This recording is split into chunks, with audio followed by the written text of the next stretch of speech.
So this was the report here, huh? Yeah, I mean, obviously you're you're looking for longs in here, right? After yesterday. Let me just kind of get a feel for this for a second. Amazing, it stops right there. That's one interesting thing about the relative volume. It's interesting to keep note of some of the really high relative volume signals that occur in the overnight, especially in the ES. I don't know. I've just kind of got a theory. Of course, I have no idea. It's all speculation, but who knows exactly. But you will see some pretty, very, very high volume, relative volume signals in the overnight that then kind of come into play that next morning. It's obviously one of them, the low of the report there. So it kind of makes you think that, well, if somebody stopped the movement out of the report there, they've got some pretty big money, right? And maybe it was them, or maybe they were just using that as support and buying off of it, but maybe it's the same group of people, you know? Who knows? But you'll see a lot of interesting little things like that with the relative volume if you keep an eye on it. Yeah, let me just say this and then we'll get into the template here. If you haven't gotten on board with hotkeys, I know took me a very long time to actually set them up and get to the point where I was using them. But if you'll start using hotkeys, there's really nothing that will save you more time in trading or marking up charts or just doing much of anything with your computer. If you'll take the time to set up hotkeys, you'll really be glad that you did. Take some time to get used to it, but you'll end up being way, way more efficient. And Ninja has hotkeys for basically everything. And if you need to, obviously we don't have 20-inch spreads between our thumbs and pinkies, but you can get like a little side keyboard, a gaming keyboard, or a little pad where you have 10 programmable keys or something, macro keys on a keyboard or something like that. And you can really get pretty efficient with it. But Craig, you were asking, how do I move the chart around? There is just an arrow left or arrow right, and I've got a little joystick that I can increase the width. It's, what do they call it? I think it's bar spacing. But it's basically just the left and right arrow on your keyboard. Yeah, I've got a Corsair keyboard. There's a lot of good keyboards out there now that you can do a lot of crazy stuff with. But anyway, it's definitely been one of the better things that I've done. Made me way more efficient. So yeah, take some time and learn hotkeys if you haven't already. All right, so at this low today, yep, this is what I'm talking about. So no, there is no fixing that, I guess. You see the gap between the outside of the chart and the monitor? It's something between Windows and Ninja 8. They don't like each other most of the time. I don't know, something with the Windows snapping. It does this offset, which is pretty weird. So at this low, you're obviously in an uptrend, so let me go over that. Now, I didn't have the ability to use those conditions that I started off showing you, which have disappeared. Oh, this is the ES. Okay. I got to show you since I'm talking about it. I know some of you guys have just joined an hour ago, maybe. These conditions where I'm actually accessing those support and resistance lines from the 3-minute chart relative volume, I wasn't able to build these out. I mean, I built them out, but I couldn't keep them in there because it kept crashing BloodHound because the displacement wasn't working. So this update for BloodHound and Blackbird, which just to show you, you guys know the page, right? How to access the page from the members area. It's 18.8.2. So I imagine we'll be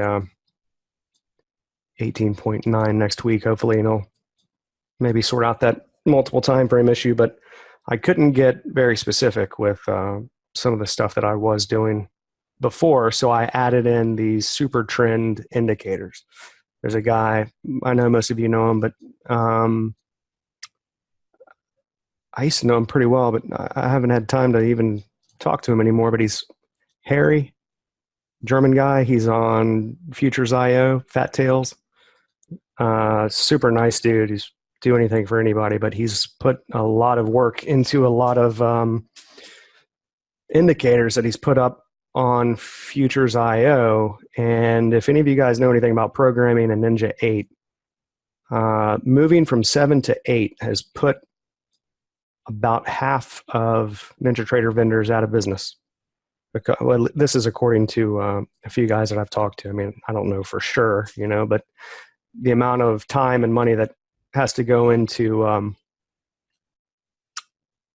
developing the tools from 7 to 8 is just extraordinary. So rather than putting his Ninja 8 versions up on Big Mike's, he's actually, I think it's like a $50 one-time payment or something. Let me just plug him real quick since I am including these Ninja 8 versions. He's got this website, Lizard Indicators. It's taking a while to load. 150. Yeah. Where is it? But if you want to, you could do his $150. Yeah. $150, I guess. Anyway, all of his indicators are up there for free download. I think there are a few dozen. A lot of them are like statistics based, median, moving median, time price opportunities, some other statistical type indicators, and then a lot of other, improvements to simple stuff like Bollinger Bands and Keltner channels and stuff like that. So nothing too exceptional for the free stuff, but he's got some VWAP tools and I don't know, stuff like that. So anyway, I included his super trend and wilder volatility stop in this release because I needed some proper trailing stop type rules. I mean, I could have used moving averages, but it's just a different type of trail that I was after. I wasn't after what a moving average gives you, but more of like an ATR offset type of a deal. So at any rate, I've got 3 different ATR type, average true range offset type indicators on here for trailing stops. And I'm using them for trend, actually, for to define when I'm going to take a long or a short, because you have to do that. Otherwise, you get signals all over the place. So I started to say this on Tuesday, was it? Tuesday, where, I'm talking about you have to define long or short, but we're normally doing that with the toolbar and the channels and those types of things, which you can't, well, I suppose you could, but it's a huge amount of work to fully automate that sort of thing. But since we don't have it fully automated and we don't have access to trend channels or, any drawing objects in Ninja 8 yet until we get the toolbar over here, I don't really have a way of defining properly how we would normally define long and short. So you can either just always have the signal showing and then enter manually based on your own discretion, or turn Blackbird to long only or short only according to your other directional, whatever you want to call it, conditions, your own rule sets for determining when you're going to go long or short. Because doing it purely based on averages is, from one chart, because I can't do multiple time frames. So everything is based on this one chart. This is not the way that I would do it in real time, if I'm trading live. But I had to define it somehow, and this is how I defined it. So if I could actually access that super trend or some averages from fixed time charts, like a 5-minute or a 30-minute, then I would be able to do some of the things that I would typically do. But because I have BloodHound and Blackbird on this faster chart, this row 1 chart, which is not time-based, I have no idea, per the look back that I'm setting, how many hours of the day does that encompass? You understand what I mean? I have no way of knowing if I set this to a 400 period average of any kind, how many minutes would that 400 period make up. So long story short, this is how I've done it temporarily until one of two things happens. Either we get the indicator reader working on Ninja 8, which I don't think we're too far away really, and then we can access any indicator from any chart regardless of time frame or any limitations in Ninja 8, or Blackbird handles multiple time frames, which I talked to them and they said it was just a simple fix. It just hasn't been implemented yet. So it's not really a fix. It hasn't been added yet. It's one of the few things left to be added. So it works adding a chart here. It works in BloodHound, but you load that BloodHound template into Blackbird and it won't load. So there's weird stuff in Ninja 8 with multiple time frames with the threading and stuff. You've got to load it loads differently in Ninja 8 than it does in Ninja 7. So anyway, I've got these 3 trend conditions here. A super trend, one's set to 100 period, one's a 200, one's a 400. Okay, so they only have to be, price has to be above at least one of them for a long, or below one of them for a short. Okay, and that's pretty much it. The other volatility stop I have on here, it's not the super trend, it's the volatility, Wilder volatility stop or something like that, I'm using for trailing the targets. Sorry, trailing the stops in Blackbird. Okay, so that's the directional conditions I have here. And then I've got essentially 5 trade types. And to list all this out is going to be no easy task, but it's essentially starting with the larger signals down here, but I maybe shouldn't define it as that, because there are a couple of very strict signals that I'm looking for up here. But let's just figure out exactly which one of those is giving us the signal here today. I imagine it's one of the smaller ones because we only have volume divergence on that. This chart, this row 1 chart. This is very similar to the signal we had the other day on Tuesday, which would have been the signal from Monday. It's almost identical. And it's going to take longer to update, reload the chart. You click on the recalculate button on the reader manager. It's going to take longer to finish the more bars there are on this chart. I talked about this when we first got going today, but I'm going to have, he's actually looking into it already, trying to figure out how to make that reader manager reconnect and recalculate much faster, because it does take longer in 8 than it does in 7, which seems kind of counterintuitive. But at any rate, the way that we have to do it is, well, it's like voodoo, basically. He calls it black magic. So it's this signal here. And that's looking for, there has to be either an extreme or major spike on the row 1 or 2. So there has to be some sort of spike, major or extreme, on row 1 and row 2. Let me put these back to side by side.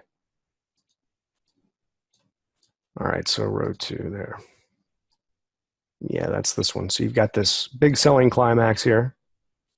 I probably would have taken one off in real time. Well, not considering the strength of this uptrend, but typically if I see something like that, after breaking this B wave high, I'll take one off right there.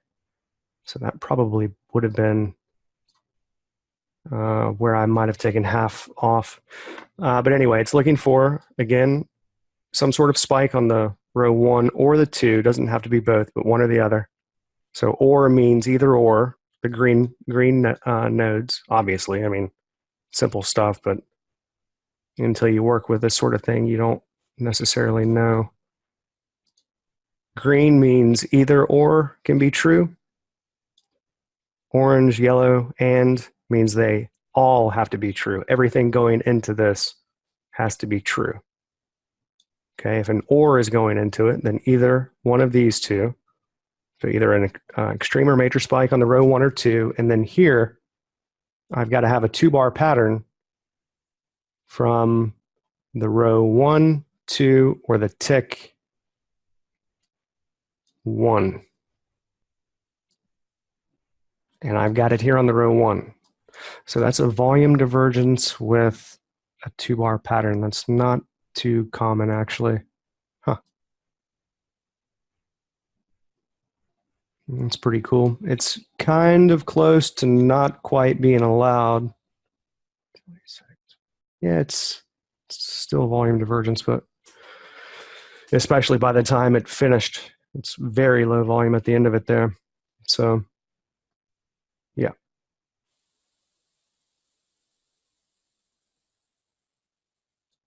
Okay, sorry. So you've got spike, 2-bar pattern from 3 different charts.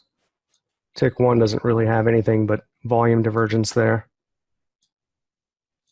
And then high density from row 1 or 2. And of course, you've got high density out of that churn bar there. You've got 3 possibilities here. It could be the 2-bar pattern from the 2, 1, row 2 or row 1, or the tick 1. And depending upon the time of day, you know, if it's in the overnight, this is going to be treated as a, well, it's going to plot like a much larger chart, especially for the ES. It would plot more like a 30-minute chart or something like that, where you've got 1 bar every 30 minutes to an hour or something, especially in the really late night and very early morning. So if you do get that, then if that's what confirms this group from this OR node, rather than the row 1 or 2, it's actually the tick 1 that gives you the 2-bar pattern, then this becomes essential, where you're requiring high or extreme density from the row 1 or 2 to actually coincide with that that signal that comes from here. Okay, so that's why that's there. It may seem like a little much when you're allowing a 2-bar pattern here and then requiring high density from either of those same 2 charts at the end of it, but it's for a particular reason. And then volume divergence from the row 1. So all of this has to be true. This is like the fastest signal that it'll find right here at the top. All of those have to be true. Volume divergence, high or extreme density from the row 1 or 2, with a 2-bar pattern from the 2, 1, or tick 1, and with a spike from the row 1 or row 2. And each one of these has a look back. I think they're all 2 bars, which means it could be current bar or previous. 2 means basically 1 bar back. Look back of 1 means the current bar. Yeah, each of those is 2. So that's pretty tight. Some of these larger ones, I have a look back of 3 or 4. This one's 3. So yeah, that's about the fastest signal that can be found right here. And I'm not really requiring, eventually I'll have an indicator where we can count the number of bars in a swing. I mean, I basically have a prototype that could work pretty easily, but well, nothing's easy in programming. So anyway, we'll be able to eventually count the number of bars that make up the correction, if it's in a correction, and be able to tell for sure the size of the corrective swing that we're trading, as opposed to having no idea, like right here. If I'm shorting that, well, why in the world am I shorting that? If I could tell the strength of this move and the size of the retracements within it, then I could eliminate some of these ridiculous signals, you know? So until I can do that, the best that I can do as far as determining, you know, the size of the retracement or the size of the correction of the trend is to just simply require the low of a long to be the lowest low of the past 75 bars, or within 4 bars of the lowest low of the past 75 bars, or for a short, the highest high within 4 bars of the highest high of the past 75 bars. And that's what this is for. So if I didn't have this one little price action, it's not necessarily price action, it's just looking for the highest high or the lowest low of the past 75 bars. If I didn't have that, then you could potentially get some, you know, like a long right here or something on some of these really tiny little retracements. So that's what that is for. So for this one trade type, once these conditions are met here, then I'm extending that forward a potential 8 bars, which turns the signal on basically.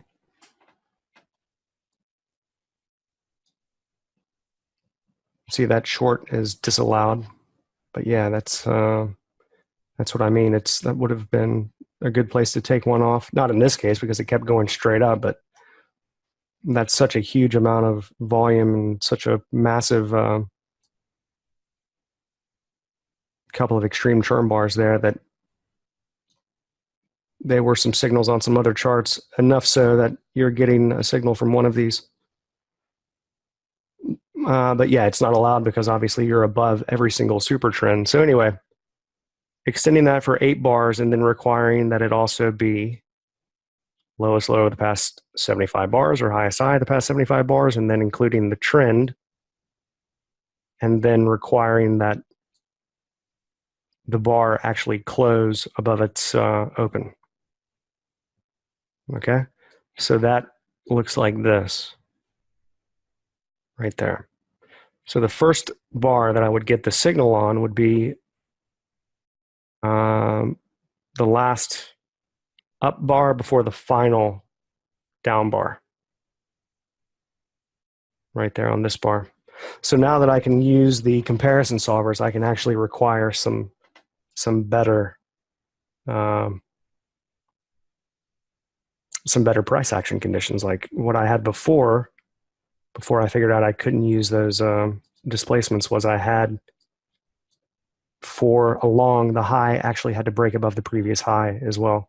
So not just an up closing bar, but the high of that bar had to be above the previous bar's high. So if I had it the way that I had originally designed it, we would not get the signal until that bar. Look at that massive little green arrow they gave us. How cute. But that's where we would get the signal. So I'll add them in here, and I'll give you an option of, you know, requiring a strict couple of price action conditions to get in after a little bit more of a move in favor of the trade, or get in potentially earlier closer to the low, but then also potentially too early. So yeah, Jordy, that's what I was talking about earlier. So they fixed that. So because my templates are all in real time, anytime you would use that comparison solver, I would have to displace it. So I would always have to displace a bar because I'm looking at the conditions of the preceding bar, because we're getting the signal in real time, basically on the first tick of the next bar as the bar just opens. Whereas, if you're setting it to calculate on bar close true, then you would get it at the same time, but you're not displacing it. So anytime you would displace it's basically any solver. If you displaced any solver, it would throw a null reference error, as if it were like dividing by 0 or something.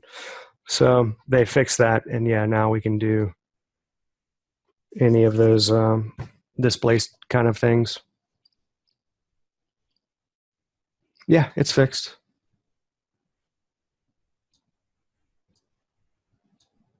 Well, I mean, at least the one that I went over Jeremy with, and it wasn't working because of the fact that I had to displace it. So yeah, maybe so. Maybe it's different.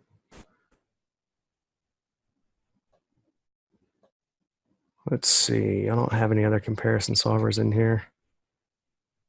Well, yeah, this is a comparison solver. So this one always worked in real time. But if I would displace it by a bar, then it would throw that error and crash. So Jeremy I don't think he really announced it because he was kind of letting this one go, just more of as a patch to get us all on 8.15. So I think he was wanting to get the multiple time frame stuff in there first, but since that 15 came out, he had to cram to get that sorted out. Yeah, so it works in real time now for me, for sure.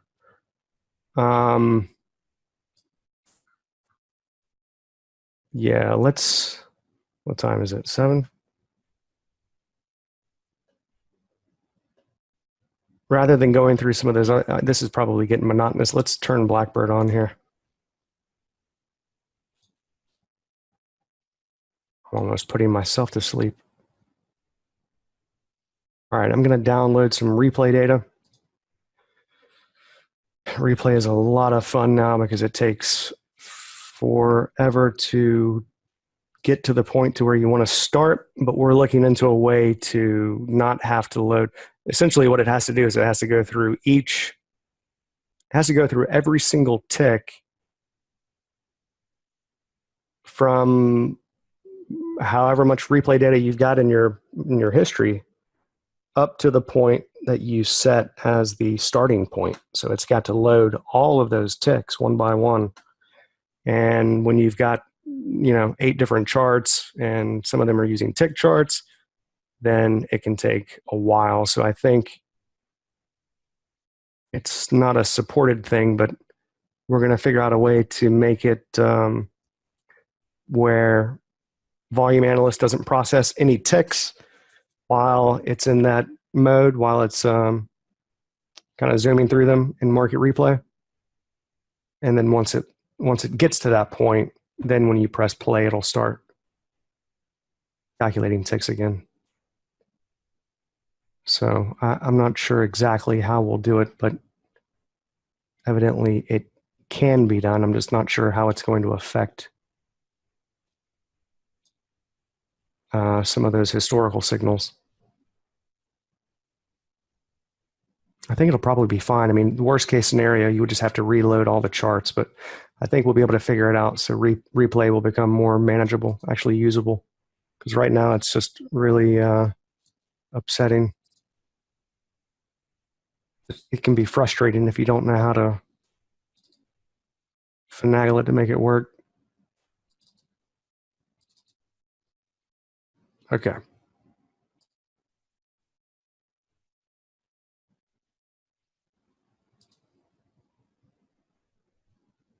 Playback connection. Let me close these other workspaces real quick. I just want to briefly look at what happened in Apple for a second.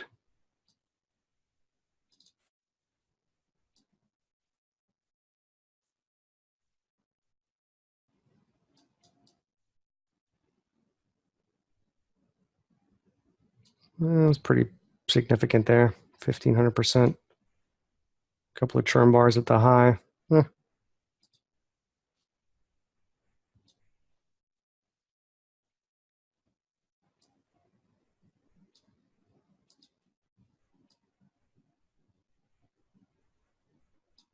There's a decent little churn bar here.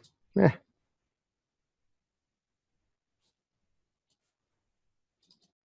don't know. I haven't really been looking at stocks very much lately. I'm just trying to get into it a little bit. It's a nice little churn at the low there this morning.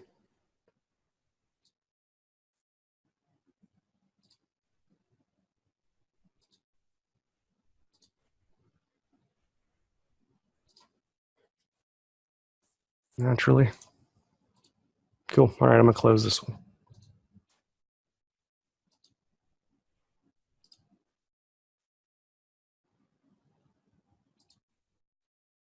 There's the 6E.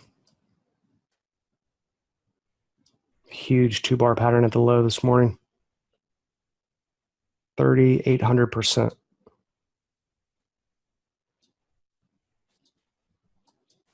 High density climax on the 3-minute. Big churn bar with a leading climax bar, which will be in the 4.0 version, hopefully by the end of the month.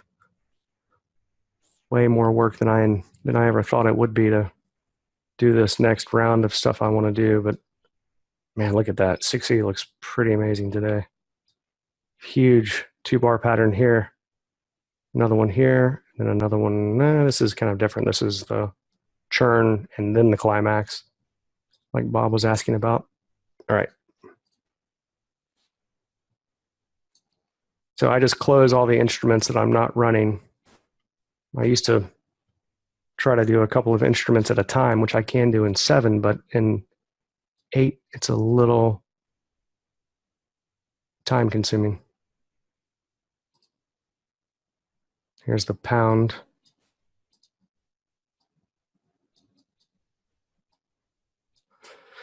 Pretty cool that we can have relative volume on tick charts now in 4X, which is not possible anywhere else. A couple of nice churn bars at that low, 2-bar pattern at this lower high, 2-bar pattern at this low. Little 2-bar pattern there, which looks kind of weird.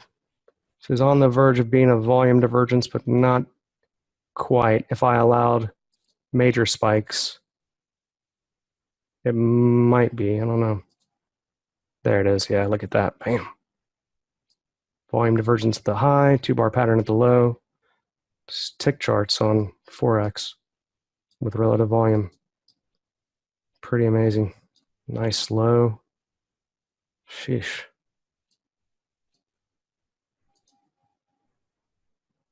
Hope you guys are happy with this stuff. I know the training is what's lacking, but that's in process.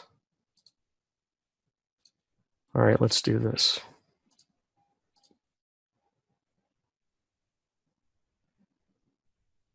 What am I doing?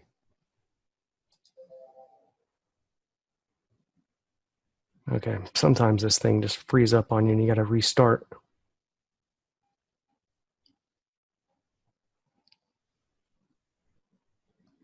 Ah, good. I get data from Kinetic. Yep, Kinetic.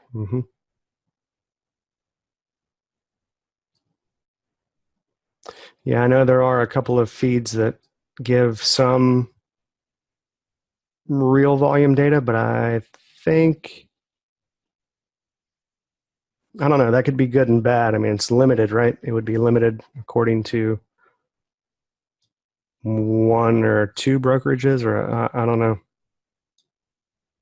It just doesn't sound like, I know some people were making a big deal, or a few guys that I had talked to about it, like it was great, but I think it can also be bad.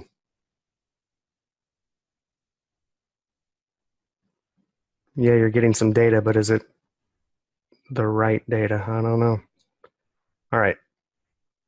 So now, man, I don't even know what time. I didn't even check what time it was. What time is that low in Central Time? Anybody have it? I want to say it was about 9:30.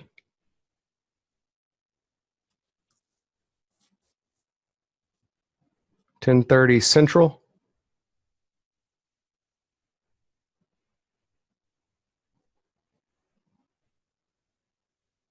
I guess I can wing it here. Anybody know for sure what the exact low is in Central Time?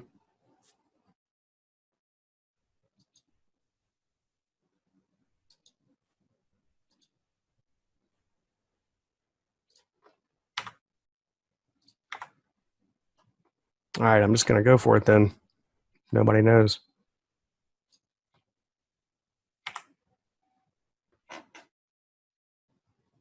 We'll find out here in a second. So I just right click on it, set the date, which is today, and then the time, and then okay. And now you've got to wait. So if you guys have some questions, Toolbar Alpha is coming along, but 7:35, that would be the report.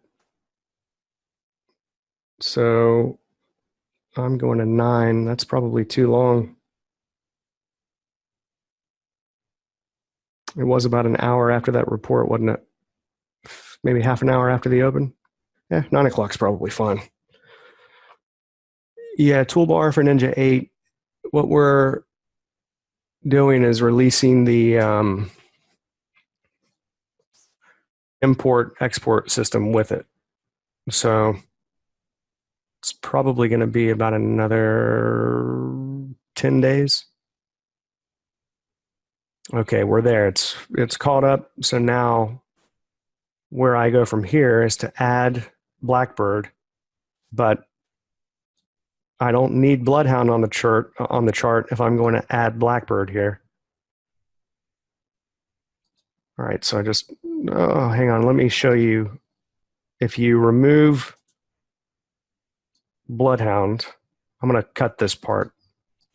Let me record this real quick from another thing. This is a good to know here. Let me put my professional voice on.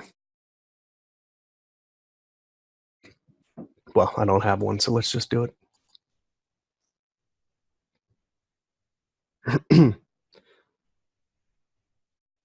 Okay, BloodHound, everything that we're doing inside of BloodHound with the reader system is all calculated on each tick, and BloodHound therefore needs to also be calculated on each tick.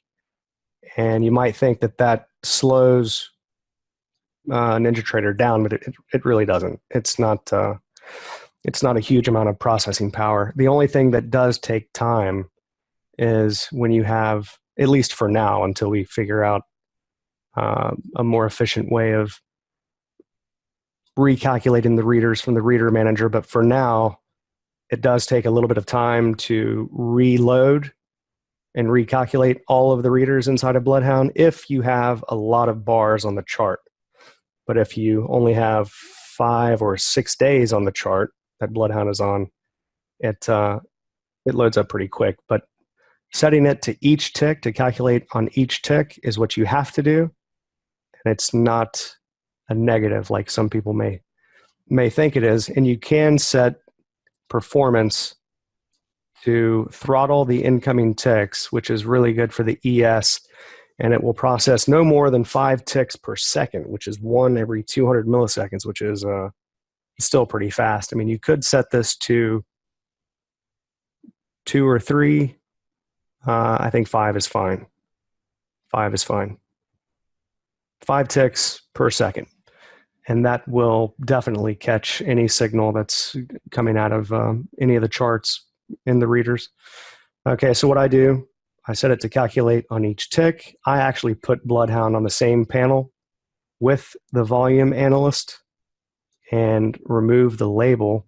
I just like to have a super clean chart without a lot of writing everywhere.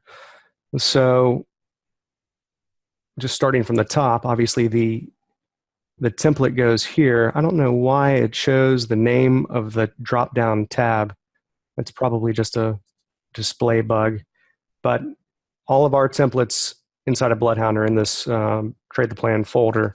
Right now, it's just the volume analyst. Soon, I say soon, but hopefully within the next couple of months, we'll have Divergences Pro, probably the indicator reader here by the end of this month, and then whatever toolbar related files. So each one will be in its own file within this Trade the Plan folder inside of the BloodHound templates folder.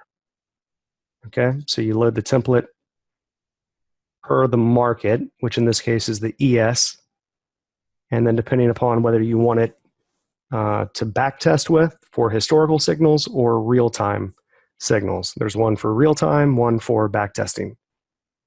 And then obviously show the racing stripes. You can do alerts here if you want.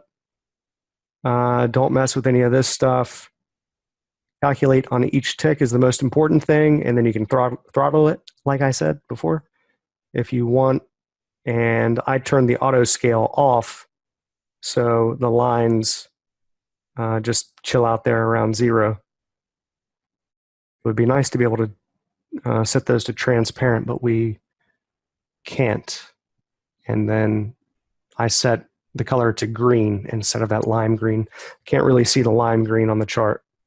And then, okay, here actually I load the panel onto panel 2, which puts BloodHound on the same panel as the volume analyst there. Okay.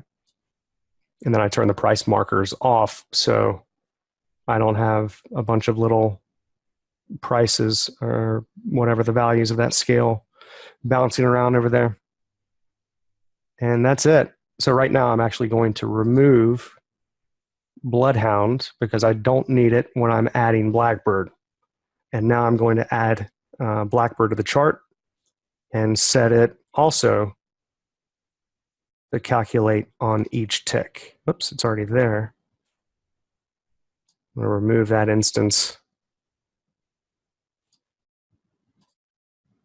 and just reload the chart and start from scratch to show you. Right now, BloodHound and Blackbird and Raven are allowing only setting to sim because it is a beta, and you wouldn't want to trade this in a live account right now until we're obviously 100% sure that it does work exactly as intended. But when you're adding Blackbird or Raven, which is the free strategy component with BloodHound, obviously you have to set the right account. And if we're in market replay as we are, then we set it to playback. Oh, it's good. Now they've disabled the selection of Sim 101, which is great. So we won't have any confusion there. And then calculate on each tick, and we can throttle those incoming ticks from within the Blackbird settings, which I'm pretty sure those are set by default, but I'll show you that in a moment. And this is where you enable it right here. This is what you have to check to actually turn it on. What else? I'll leave the label there. Show chart trader. I don't want to backtest, so I uncheck that. If you do want to backtest, then you'll use the backtest template. And I always uncheck this. It's never checked by default, but if it were, I would uncheck it. So I control when to turn it on, when to turn it off. pretty much all you need to worry about. If you want it to exit on close, then, or before the close, in this case, 30 seconds before the close, then you can check that box.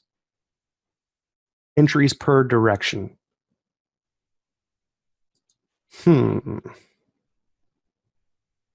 I assume that means long, then short, then it couldn't mean that, could it? Maybe, I'm not sure I fully understand that one. That's the first time I've really noticed that in Ninja 8.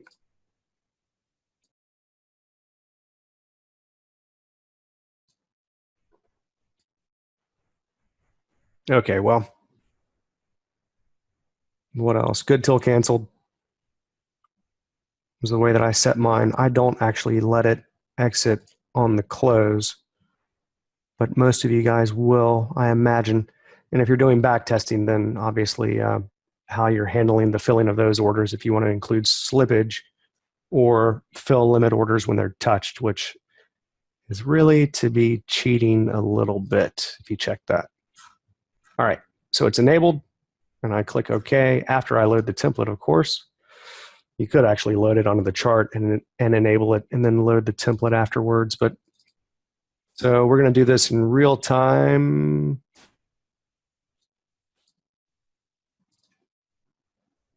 As far as Blackbird, let's see.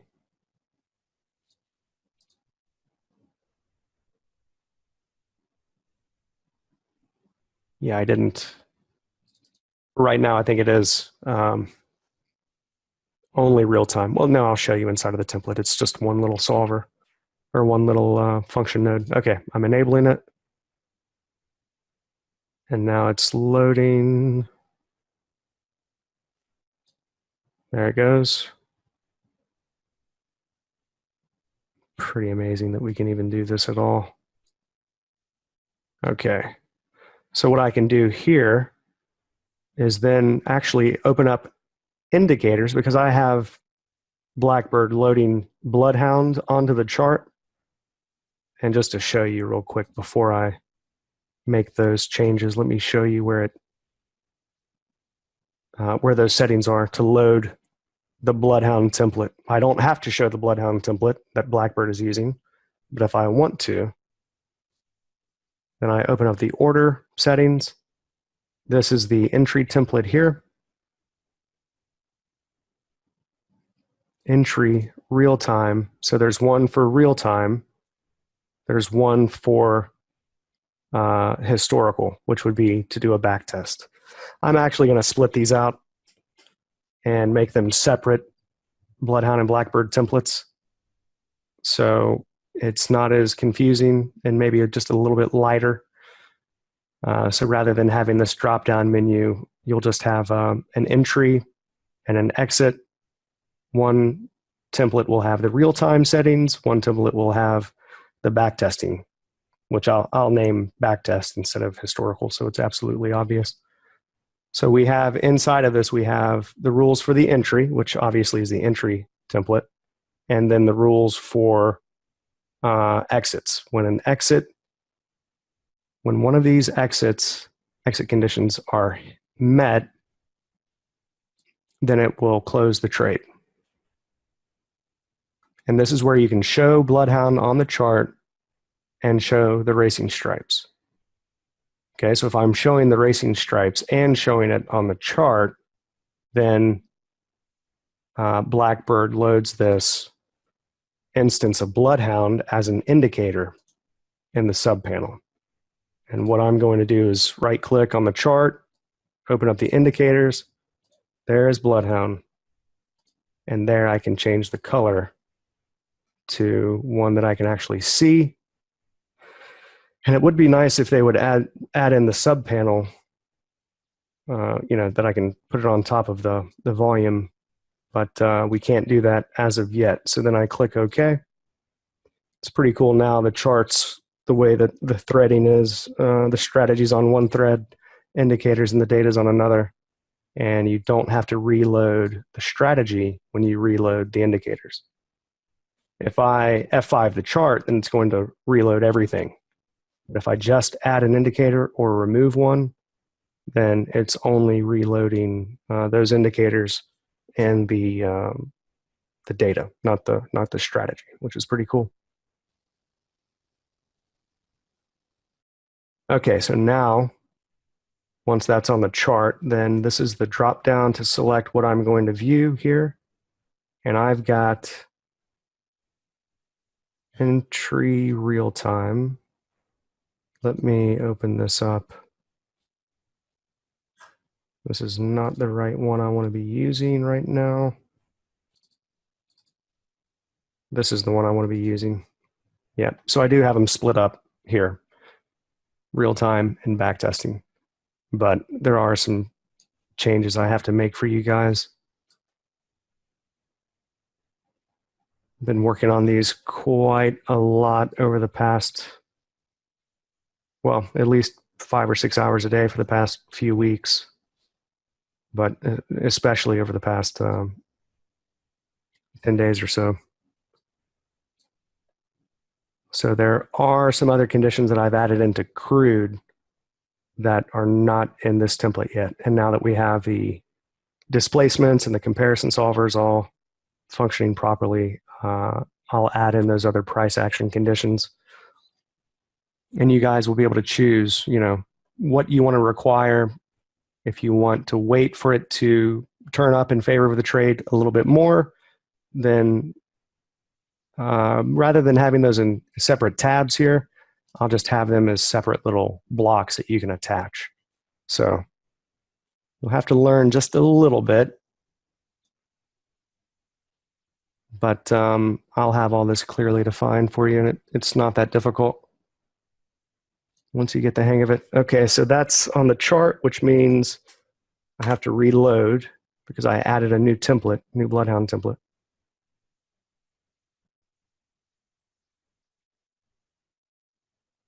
And I think we'd be good to go. So now what it's doing is it's recalculating all of the readers. And for right now, the reader manager clicking this recalculate button, it's not entirely necessary. All right, you have two options. After you connect to the data feed, which in this case is market replay, once we get to the point to where we want to start, okay, then, and you enable Blackbird, from that point, you either need to recalculate the readers here from the reader manager, which controls the connections to the other charts inside of the BloodHound template. Within the solvers, there's the reader, volume analyst reader. Each one of those is connected to a specific chart. Okay, the reader manager controls those connections and ensures that they stay connected. But after the data loads, you have to reestablish the connection, or at least make sure the connection is established. And you can do that one of two ways. Click the recalculate button, or now in Ninja 8, all we have to do is reload the chart, which achieves the same thing that the recalculate button does, but seems to load it a lot faster. So now you'll see it's what, 3, 5, 7, 10, 12,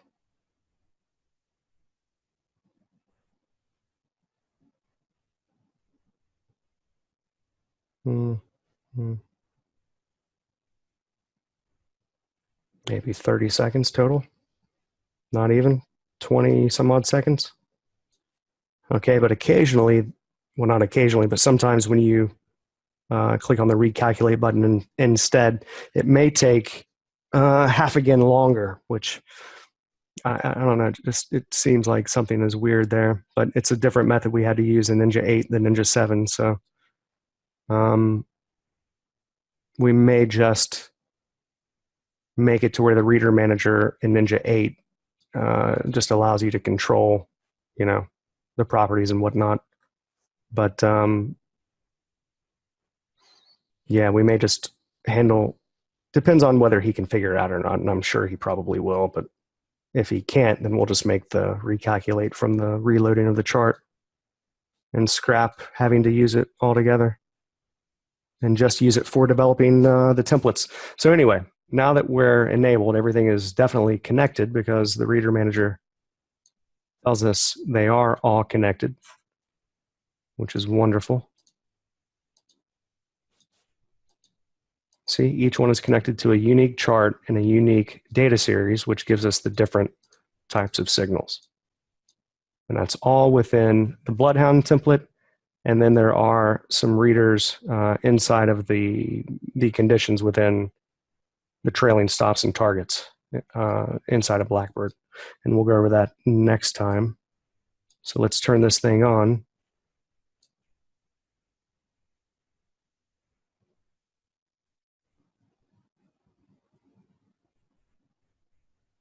Yep, okay.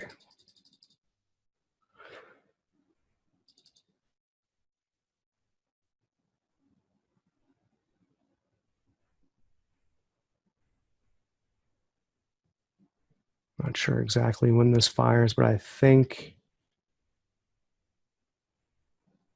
it's not going to be as soon as I imagined. It was about 10:30, wasn't it? Central Time.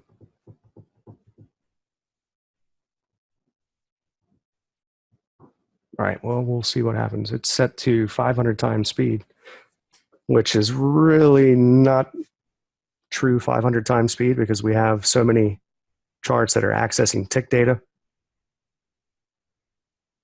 But it's pretty fast.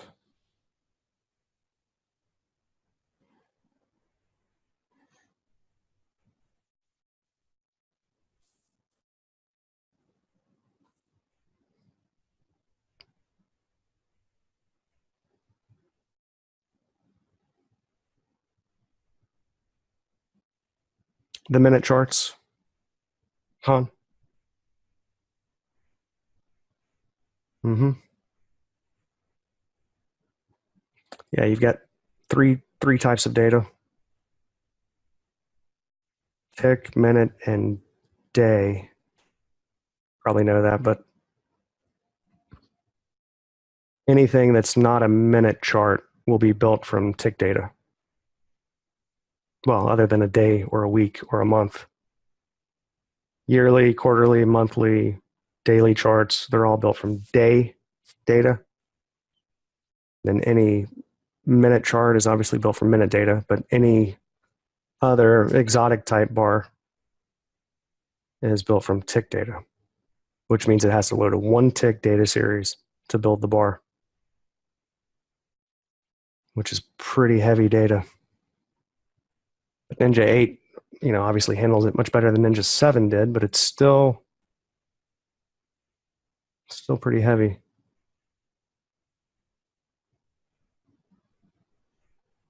You could put a tick-based indicator on a minute chart, yeah.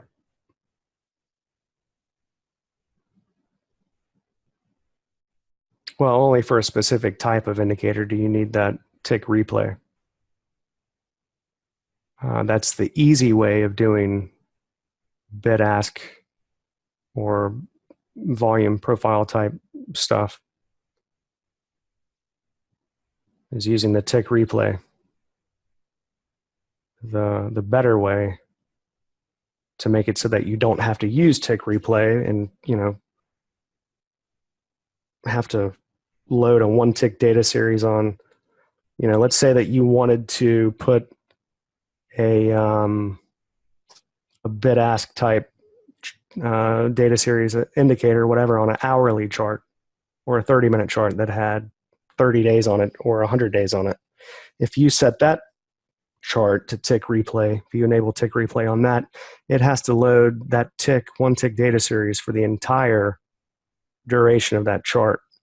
And if it's over, if it's more than 30 or 40 days, it can be a little intensive, which is one of the major, well, a lot of guys that were working with volume profile or tick bid ask type data were having to use that tick replay and running into all sorts of performance issues.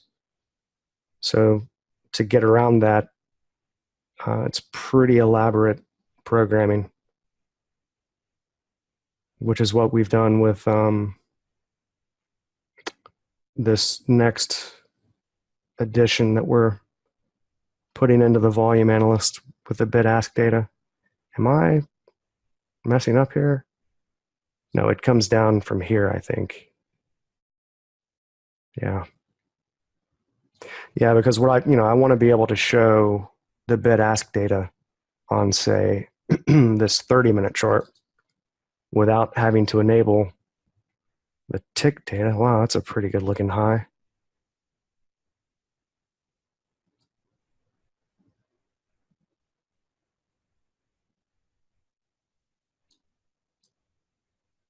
Yeah, having the relative volume on the tick charts has been really pretty amazing. Exceptional.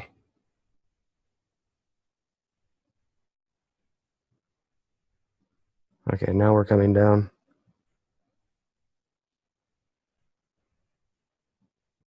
See that? See how it was a churn bar for maybe 20 or 30% of that bar? So we're having to build that relative volume because it's a tick chart. We have no idea what the final duration of the bar will be. So we have to estimate what it will be for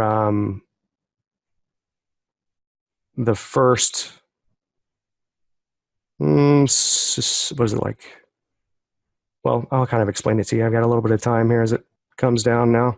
So relative volume is based on time. We're comparing the amount of volume for a given bar to the average volume for whatever, however much time makes up that bar. So we don't allow any signals to fire other than volume divergence for the first 50% of the bar. Okay? So up until that 50% of the bar, we're having to estimate the duration of that given tick chart, of that given bar that's created from tick data, whether that be a tick chart or one of the row bars or whatever bar type that you're using, any Renko bars or range bars or whatever. So as we get towards 50%, the estimation becomes more and more accurate using the duration, the time that's passed within that bar that's actually currently building. So you'll see, as it's building, you'll see the value of the relative volume. Normally it's pretty much directional. It just moves up. But if that bar plots very, very quickly or exceptionally slow, then you might see it move up and down a little bit. But as you get closer towards the close of the bar, which is why we had to add this counter to work with the row bars, which was a pretty massive project, but to know when those bars were exactly going to close so that we could really project and make this thing as accurate as possible. As it gets past the midpoint and approaches the close, it gets more and more accurate until, right before it closes, then it's spot on. Right? Because you can't read the future. You have no idea how long it's going to take that bar to actually close, what the exact duration will be within that bar. Does that make sense? So this is how we can do relative volume on tick charts, which is pretty cool. Talk about some mind-numbing stuff.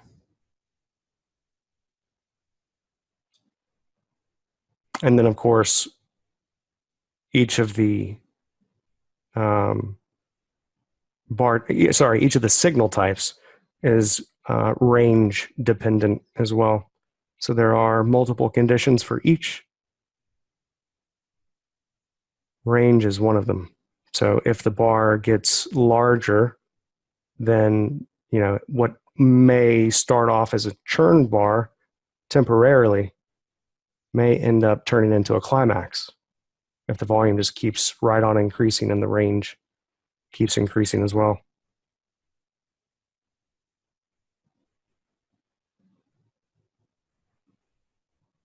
So it doesn't happen all the time, but it happens enough to where you need to understand what's actually happening.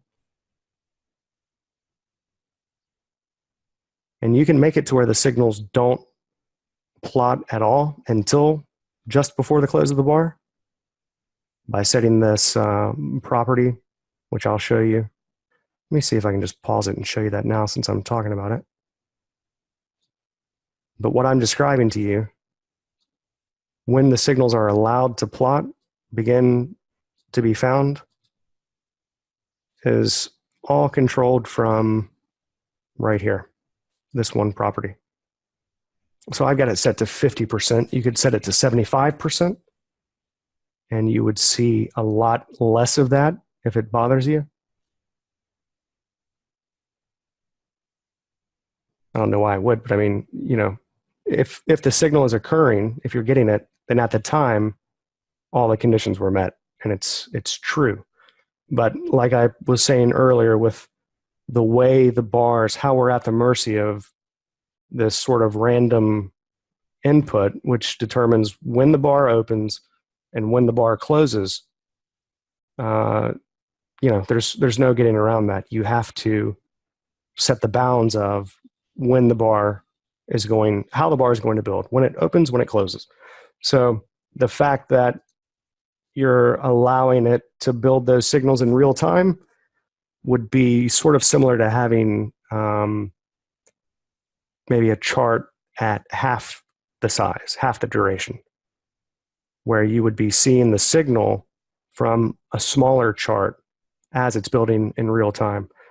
Like, you know, if we saw a churn bar for a split second in here, then on a faster chart, that would be locked in as a churn bar right there. Does that make sense?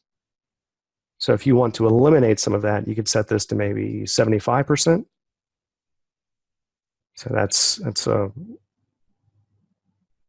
really important and excellent addition to how this is all governed. And then that same property we can have for the readers, for the historical signals, to control when we allow those signals to be found, so that you're not getting historical signals during times where you couldn't possibly get them in real time, for bars that you couldn't possibly get them in real time.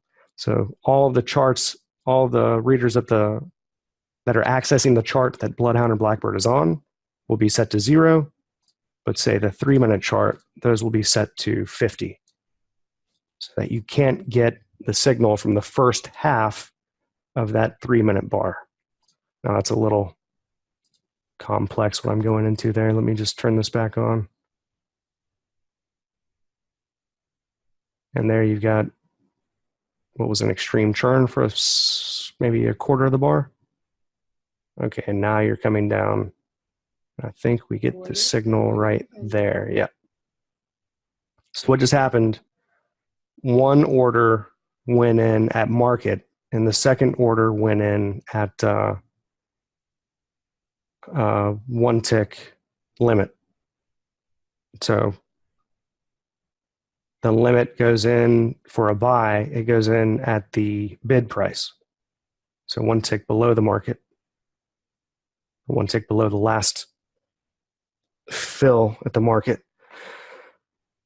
And then for a sell, the limit for order set B will go in at the ask, which is all governed from right here. So this is the market entry, A, and this is the limit, which if that limit doesn't get filled, then I've got it set to cancel after 10 bars. So it's not, I don't have it trying to chase price or anything like that. Either you get a 1 tick better price or you don't. It's just a way of trying to get around some potential slippage. Okay, that's where I was talking about earlier, where I would probably have taken one off This is the point where if it's going to fail and go into a more elaborate sideways correction, this will be the main point where that'll occur. So if you're buying what you think is a C wave, the end of a correction, and it goes up and breaks that B wave high and then starts coming back down, then that is the point from which you would expect a potential failure. Okay. That's what that's all about. So Hannah's asking, so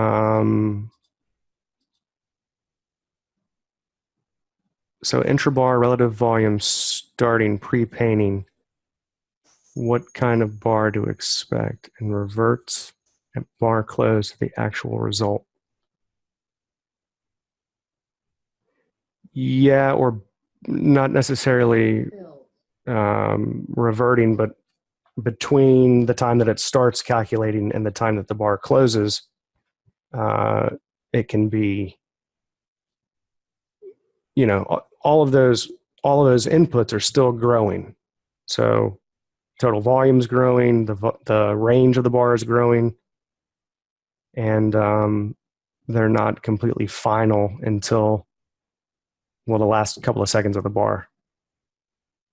So until that point, we don't know exactly the duration of the bar. And this is for relative volume on tick charts, not for minute charts. It still can fluctuate on a minute chart, but it's less likely because you have longer periods of time, right? So on a much larger tick chart that, say, is closer to, I don't know, a 5 or 10 minute chart or something like that, you won't really see that fluctuation where you get one signal intrabar and then by the time it gets to the close, it's gone. That's something that you'll see more on much faster tick charts with relative volume.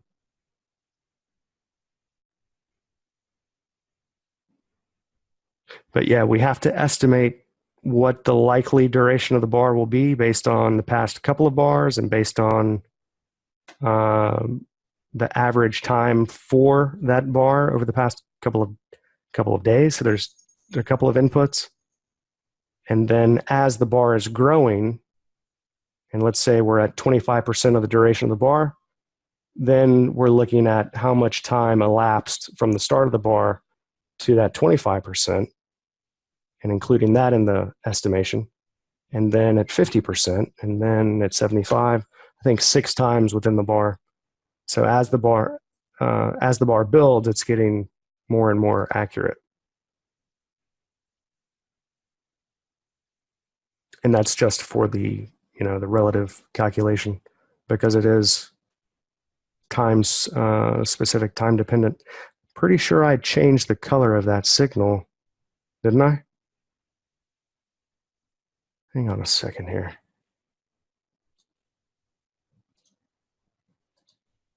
Changed it to green, I thought.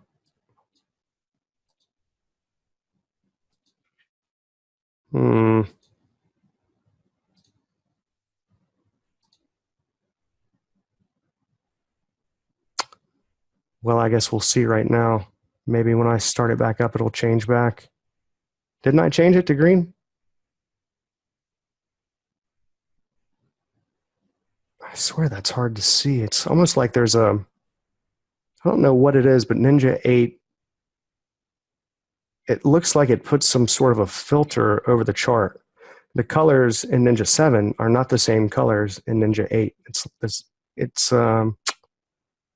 It's like 1 or 2, I don't know what you call it, alpha, lighter on Ninja 8. I don't know why. It's like the sub panels are fine, but the price panel gets a kind of a haze or something. Order canceled. Oh, come on. I just messed it up. Yeah. So reloading, that's obviously a no-no. I don't know why I didn't think of that. Yeah, reloading the chart while you're in a trade is not a good idea.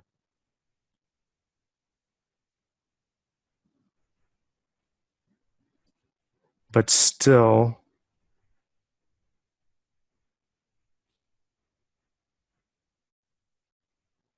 Yeah, I'll have to send this one to Jeremy. Yeah, I mean, I would expect it to close the trade, but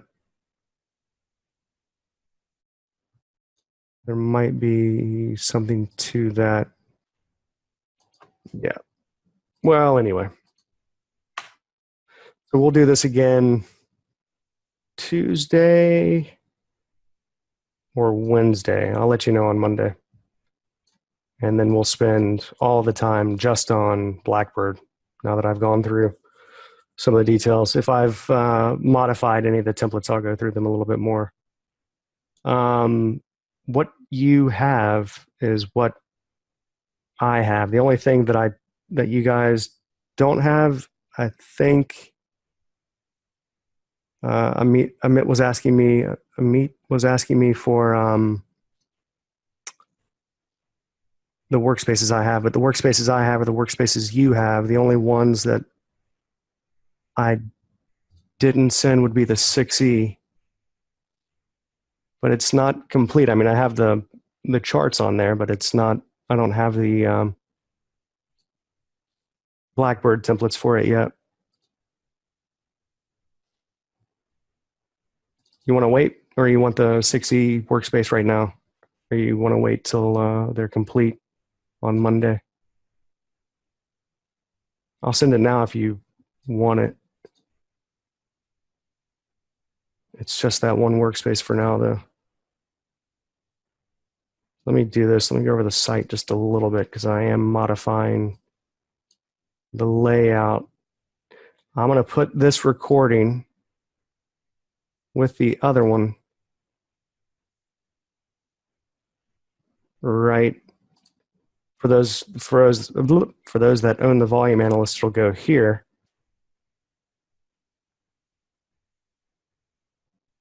The newest ones go at the bottom. I'm probably going to redesign this. It's kind of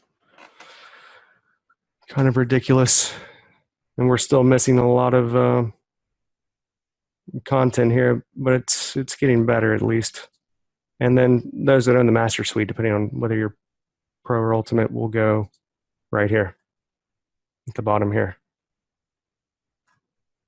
Loads a lot faster now, at least. Yeah, so the downloads will all be right here.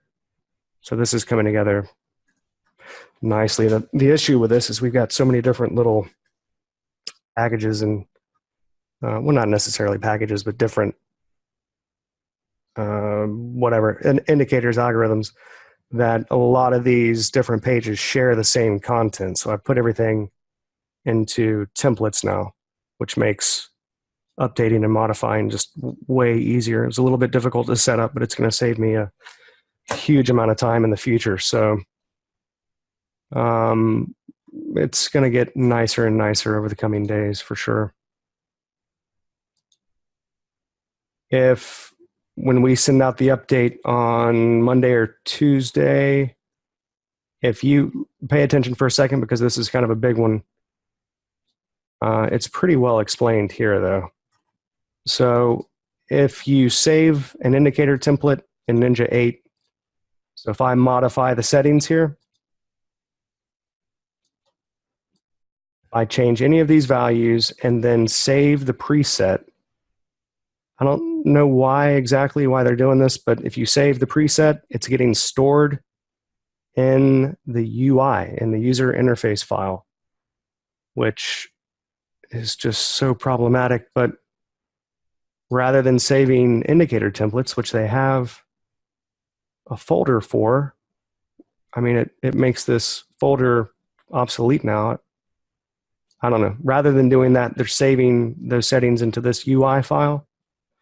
So if you've saved settings here, and then we do an update and send you the new version, and you forget to click this restore button before you run the new version, all of your charts will open up blank without the indicator. It'll drop the indicator, and you won't be able to load the indicator at all until either you close Ninja, delete this UI file, or reinstall the previous version and click this restore button. So if you ever save presets, just remember that you need to click that restore button before you run the latest update, okay?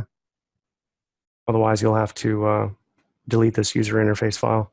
So that's kind of a big one to know, and that's all listed out here. This is another one that bothers people, where when you uninstall the Shark Indicators installers, it leaves the registry listing there. You can remove it if you want to using this little program here, but it's you know, you're editing the registry, and that's, if you delete the wrong stuff, you can mess up your computer. So as long as you follow the directions, then you'll be okay. But it's really not a big deal that they're there, but I know it bothers some people. It's really not, it's not the best to have it left in there, obviously, but it doesn't really hurt anything. But still, if you want to remove it, you can, and these are the directions. And that's from the Shark Indicators forum. So they have a forum where you can ask questions and get help. So Ninja 7 stuff will be up there. I kind of quickly tried to put this section up, but it's not up properly. So all the downloads and installation instructions and license keys and troubleshooting will all go on this one page from now on. You got 7 and then 8. So over the weekend, I'll get that for the volume analyst too.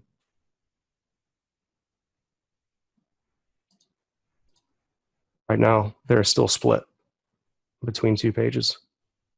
And then the guide needs to get updated. This guide is mostly for Ninja 7. But, I mean, a lot of it is still the same.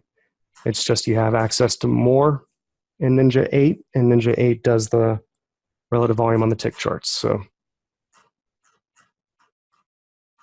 the colors have changed a little bit too. I tried to make the colors more logical and uniform rather than having multiple different colors. I tried to make the churn bars, you know, all a specific shade, which is from yellow to kind of a dark red.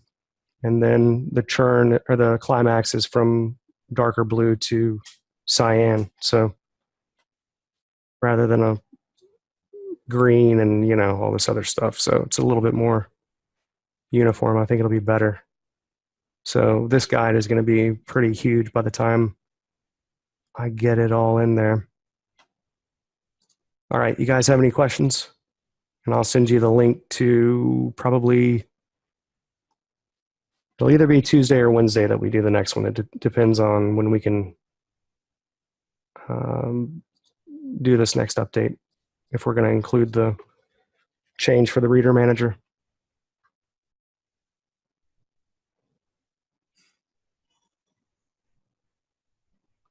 Indicator feature.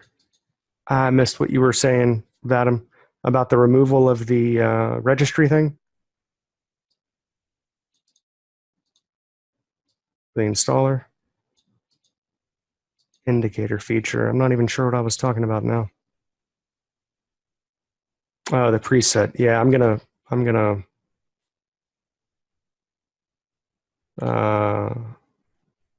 don't know what they would be able to do, but I'm gonna make it to where we can have like it's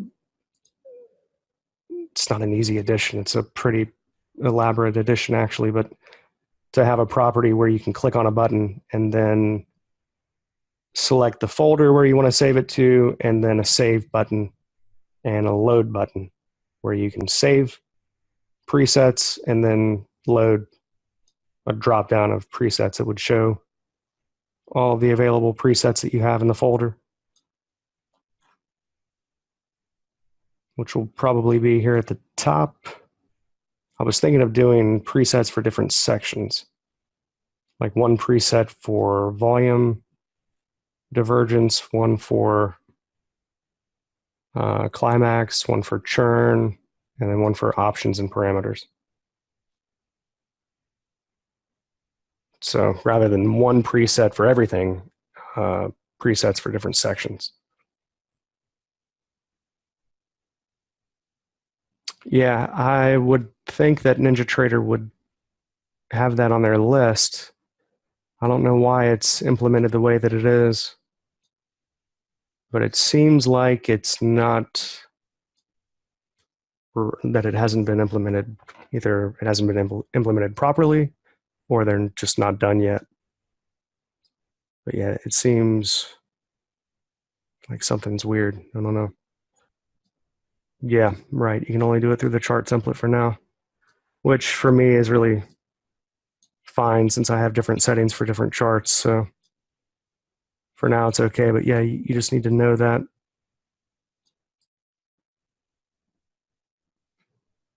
All right, guys, I guess I'm going to wrap it up. Let me see if I've missed any questions. 02H back to 1 minute from 2 minute. Yeah, I think so. I think it is, Jordy. Yeah, because really it's not really like I had imagined it would be, because that multiple time frame setting, it's going to use whatever minute period is most relevant. So this is really a matter of, I mean, even if you set it to 5 minutes, 5 minutes is still, let's say, I don't know, maybe it's 30 seconds. So if I set this to 1 minute, it would set it to 50% of 1 minute. If I set it to 10 minutes, then it would be whatever that is, 10%. So it then has to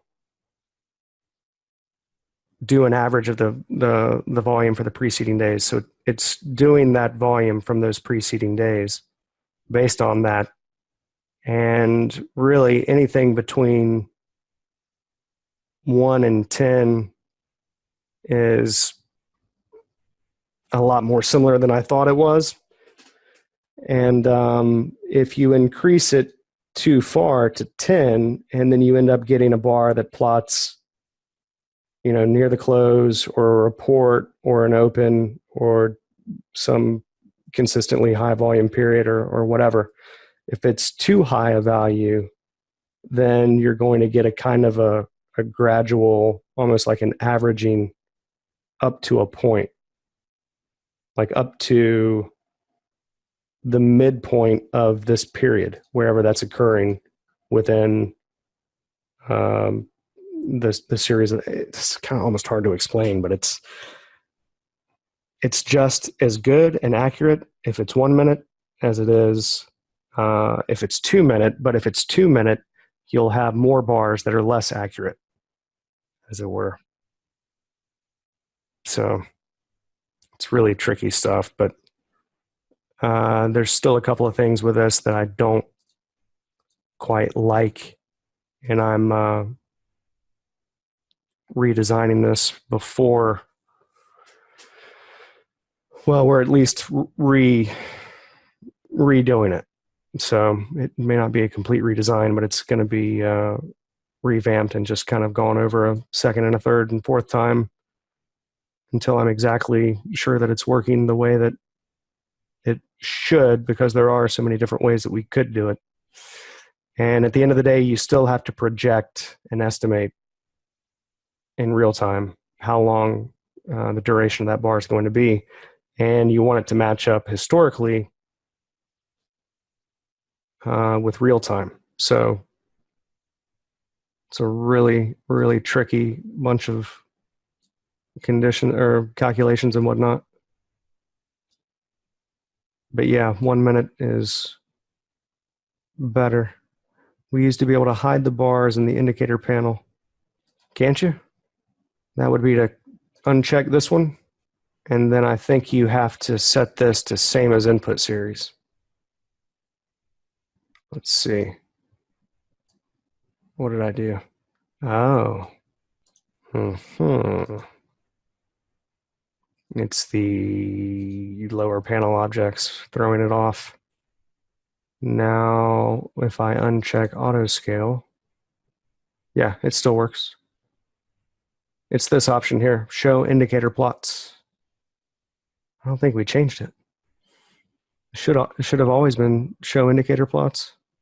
So you uncheck that, and then yeah, you have to set it to the panel. You have to put it on the same panel right there, and then uncheck auto scale. Yeah, he needs to make that hide those objects though. We only just added this drawing in the lower panel because it has to be custom drawing, so it's a pretty big deal to get those lines to plot in the lower panel. It's kind of ridiculous how much work it takes for just little things, but such is life. All right, I'm out of here. You guys have a good one. Oh, good timing. It's logging me out right now. All right. Bye, you guys. Have a good weekend. Gotta go.